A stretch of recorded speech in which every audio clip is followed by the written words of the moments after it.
আসসালামু আলাইকুম। তো আশা করি আপনার সকলে ভালো আছেন। তো আমি এখন যাচ্ছি বিলের দিকে আর কি। আমার আর কি বর্গা যে গরু লয়েছিলাম দুইটা গরু নিয়ে আনার জন্য। গরু চড়াইতে দিয়েছিলাম, মানে কাজের চাপের কারণে গরুর জন্য ঘাস কাটা হয় না, তাই দড়ি লয়ে এসে আর কি বিলের দিকে আমরা হাসার বলি, আমরা হাসার দিয়ে খাইতে দিছি। তো এখন যাচ্ছি সেই গরু নিয়ে নিয়ে আসতে। দেখেন কয়েকদিনের ব্যবধানে, আজ থেকে প্রায় 10-12 দিন আগে এর দিকে সব কিছু ধান আসছিল, কিন্তু এখন বর্তমান ধান নাই, কারণ কয়েকদিনের ভিতরে সব ধান কেটে ফেলা হয়েছে।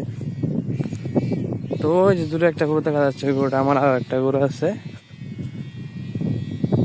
বিল পুরা খালি হয়ে গেছে বর্তমান।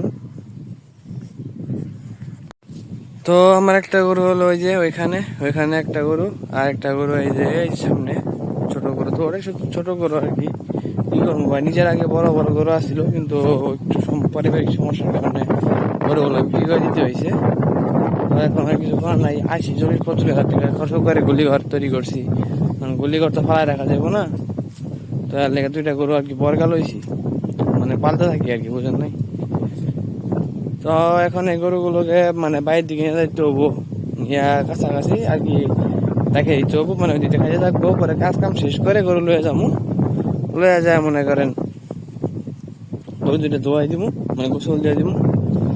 গোসল দিয়ে দিলে খাইয়ে দিব, খাইতে যাওয়ার পরে আমার আজকের মতো শেষ। তো আমি অনেকদিন ধরে ভিডিও দিই না, কারণ কাজ কামের চাপ অনেক বেশি।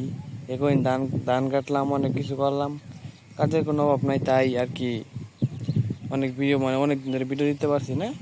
এখন আল্লাহর রহমতে রেগুলার আবার ভিডিও দেওয়া হবো ইনশাল্লাহ। সবাই দোয়া করবেন আমার জন্য, ভালো থাকবেন। আসসালামু আলাইকুম।